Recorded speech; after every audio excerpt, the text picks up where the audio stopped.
ودمانتنا السلام عليكم ورحمة الله وبركاته. أمدا صوماليات وان سلامي يا سلام ديرن هذا ما أمدا أفكا صومالي كو هادشا ويرداس ووير حنون سنيسا هاديك سنين أمدا أفكا صومالي كو هادشا ووير سو بحضي أو سو جليتيا أو حنون كدن بيو أو لدونيو إن أمدا يعني لغو كلا قيبيو لكن هل أمدا إنها أمدا صوماليات منطقة جغرافية هل قبل بينو أبورنا إلهي نبو أبورا مذهب كأنه إسكدا دين إسلام كون كم إذا سنة الشافعي بين وضنا مركام حاكينا ينونا أمدا أفكسو ماليغاكو هذا وبيدارت هاي ما إنه نلانو أمدا صوماليات. والسلام عليكم وجماعة نيسا.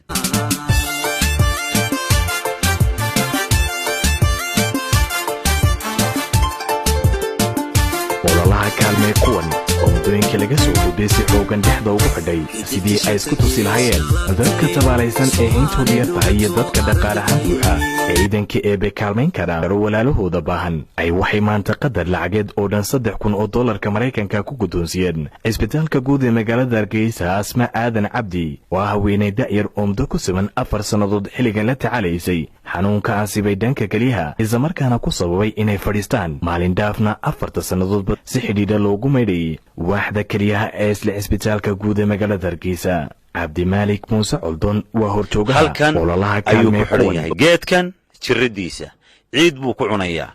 lug baa go'an 20 sannadood ayuu ahaa xanuunka dhibirka waa Cabdilaahi Aadan Dhagasoog Maxamed iyo magaalada Burco Cabdi Malik Sheekh Muuse Coldon ayaa gudoomay deeq lacageed oo cadadkeedu waa $10,000 isla markaasna ay golaha wasiirada xukuumadda federaalka Soomaaliya ay u talagaleen inay ku taakulayaan walaalka dhibanay xanuunka dhimirku haleelay ee lagu magacaabo Cabdilaahi Aadan Maxamed oo ololahan kaalmee kuwan ay soo bandhigeen xaaladiisa gudoomida ololaha khayriga ay kaalmee kuwan ololaha lagu kaalmeeyo dadka كنا المجلات برعاية دقل عقيد وعدد كيدو قاريو $8,573 كمرايكن كقدونسية أيانو رحمة دعاء وحالة دو بهجن الله هني إسلام مركزنا قدونسية كالمين هرايدة سنين وسورورية مقدشو قارهان اسبتال رجل طيب رمضان وصوب وقنك والمحمود عبد الله عيسى سنبو لغو قاري اسبتالك إمي كانت شيفا inkasta uu ka cabanayo xanuuno ilaahay waxaan ka baryaynaa inuu ilaahay waxaan ka baryaynaa inuu caafimaad dhammaystiran siiyo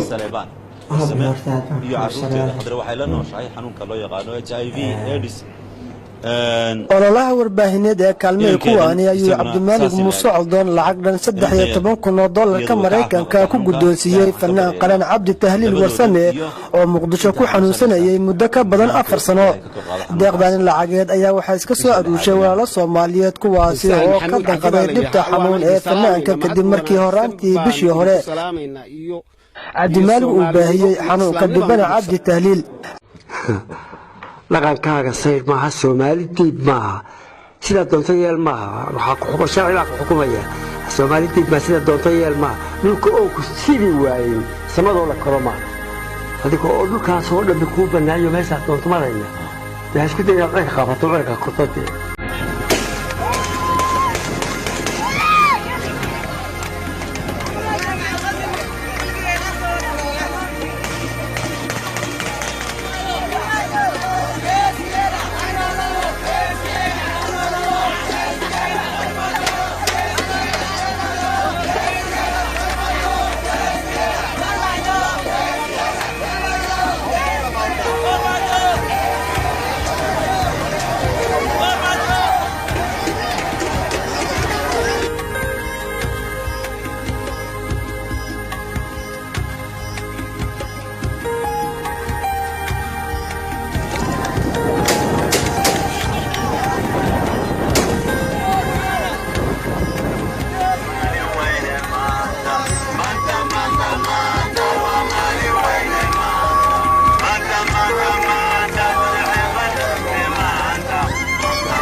وناك شعبه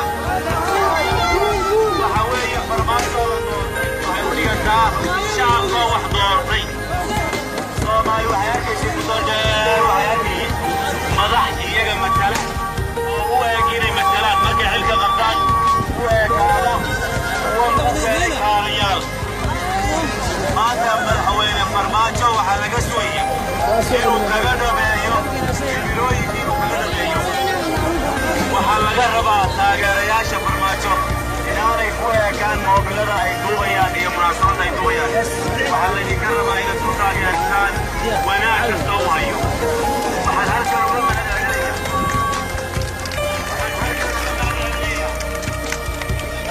xildhibaanada labada aqal uga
ما قرنين waxaad ka timaado muqdishaan ka yimid muqdisho maxaad ka doontay taageerayaasheeda aan iidi show ugu soo sameeyay meesha yaa ku ogolaan yaa soo fanaan caalami taageerayaasheeda annagan dalbaday oo annaka mid ogolaasho naga haysata anu soo fanaan ma yahay mid baa ogolaasho uga baahnaa fanku dee xuduud ma leh oo adigu inaad qaran dumis tahay moogtay u malayn ma talaabada inaan qaado anigu laakiin dambiga ku jira ma garanayo waxay tahay war dalka cadawgiisa iyo saaxiibkiisa ma kala taqaan ha si fiican marka maxaa go'ay muqdisho muqdisho waa dad baa jooga afku naga dhaxeeyo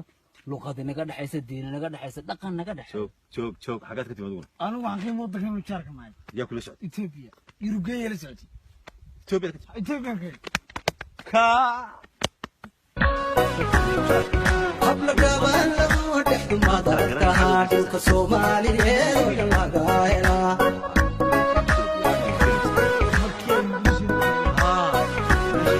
قبل قبل ودحت ما درتها دلك صومالي ولا قايلة شعب وحكى حياة الدنيا تقن يحول بدك هوري داعي ودما هذا يوتن كنا بات حامر ما توي دور صنقاي